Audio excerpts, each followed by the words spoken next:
Hey, this is James for UTG TV, and we are sitting with one piece of the band who we claimed has the sexiest album of the year. Yeah, Genesis Underground. We'll let him introduce himself.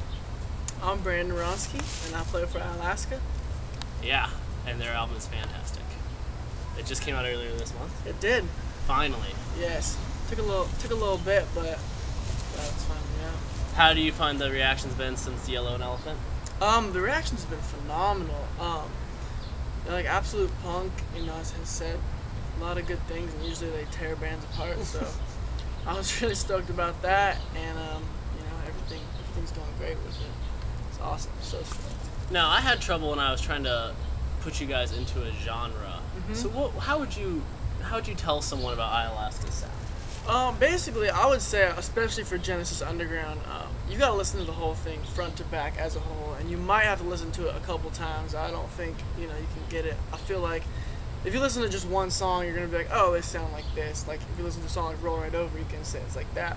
Or if you listen to a song like My Soul, My Surrender, or All Hail the High Sea, or Miles Don't Mean Anything, the different, all the different styles, you could classify it in a different way, but I feel like as a whole, Alaska and the new album Genesis Underground is, a genreless sound.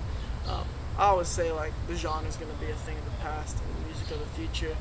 And, I feel like I grew up and kids our age, and kids coming up grew up with iPods and shuffle mode and like the Genius Mix playlist at the click of a button. So I don't think anybody I know just listens to one, type of music.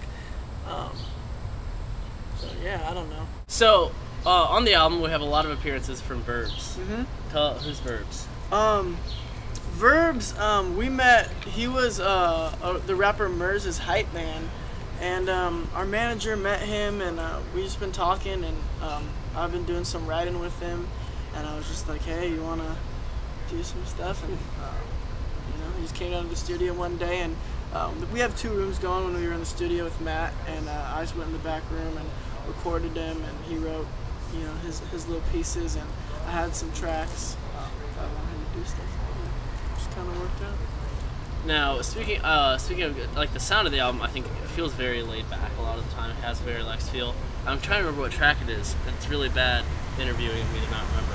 There's the one where you keep saying you don't have a speech prepared, and then later you have a speech prepared. Yeah, is that something that you write into it, or did you just come up with that as you were recording it? Because it just sounds so like natural and. Yeah, a lot of this album I did like on the fly. I had like pieces I wanted to do, and then like there's parts like that where I was just like made whatever up. There's like a few things like that, like the beginning of Show Me the Love.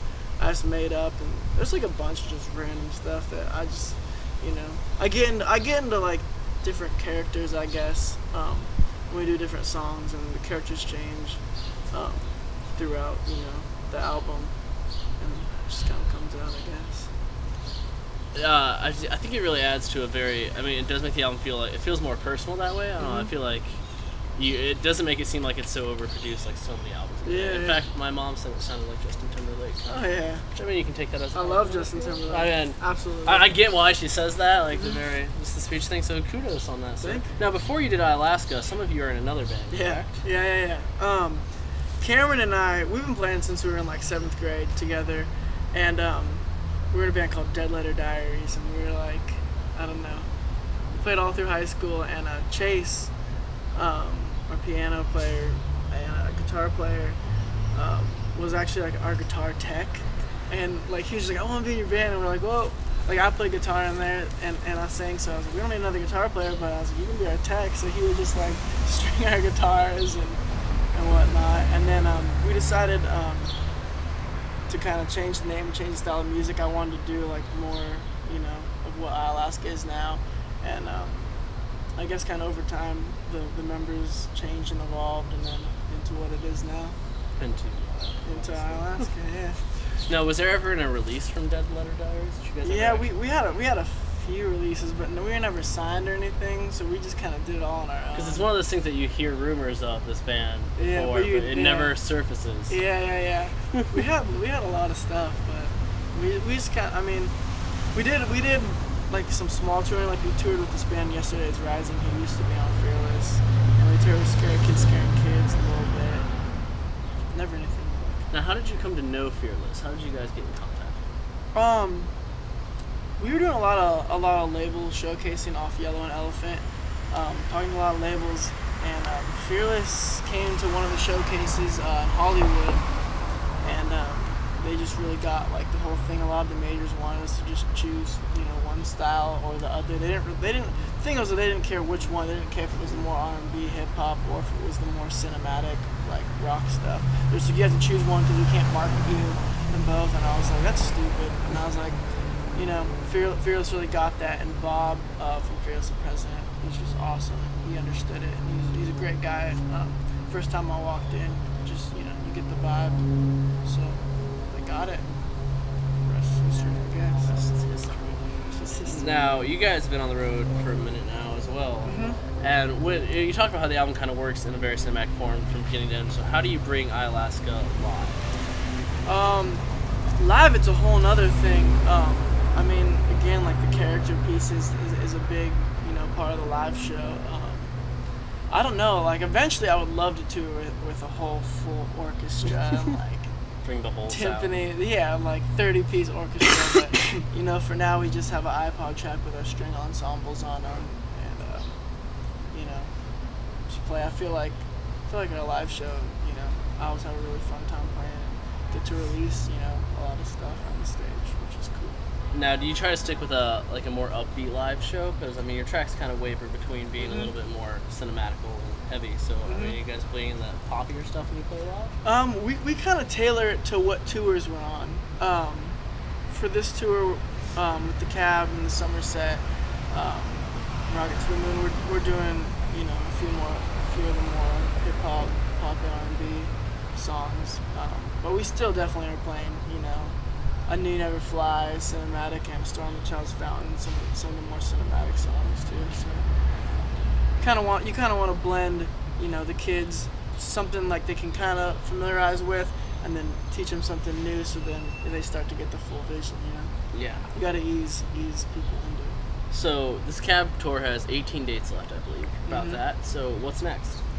After that, we're gonna be going home, shooting a music video for Walk Like a Gentleman, which I'm excited about. First music video, and then we are gonna be doing some shows, and then we're gonna be touring in the fall. You can't give out details yet? I can't give out details, but it's gonna be really good. It's that point of the year now where I can't get anything for the fall. Yeah. No details are really being let out, but it's gonna be big. It's gonna be big. It's gonna be good. I'm really Can you tell excited. us if you're supporting or headlining? We're not headlining. Oh. We're supporting. Someday we'll get a headlining. Someday. From Alaska. Yeah, we'll do it soon. That expands this far east. Yes. All right. Well, I know you have a show to play tonight. We don't want to keep you too long, but we do have instead of doing a closing question, we do closing statements. Okay. Something that's on your mind that's not about iAlaska, and if you do it well, you get a free T-shirt. Oh dang. What, about anything? Anything in the world that's not iAlaska. Anything in the world. I want to say, I think this tour has really opened my eyes to meeting good people. Everyone on this tour, all the guys in the Cab, all the guys who were on Ann Arbor, you know, my favorite highway, Somerset, and Rocket to the Moon, like the best guys ever. I think it's cool. I think so far, like in the scene, you see so many dudes trying to be rock stars and just trying to post up like there's something big, something special. And in this scene, I feel like, you know, no matter who you are, no matter how big you are, you can't act like you're a rock star. That stuff just like pisses me off like no other.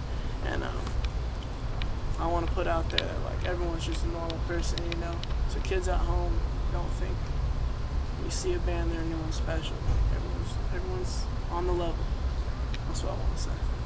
I think that was good. I'll approve of that. All right, fair enough. So this is Brandon, and we were talking. Obviously, it's from iAlaska. New album, Genesis Underground, out now, and it is phenomenal. Easily a top 10 contender for the year. So check that out, and we will see you next time.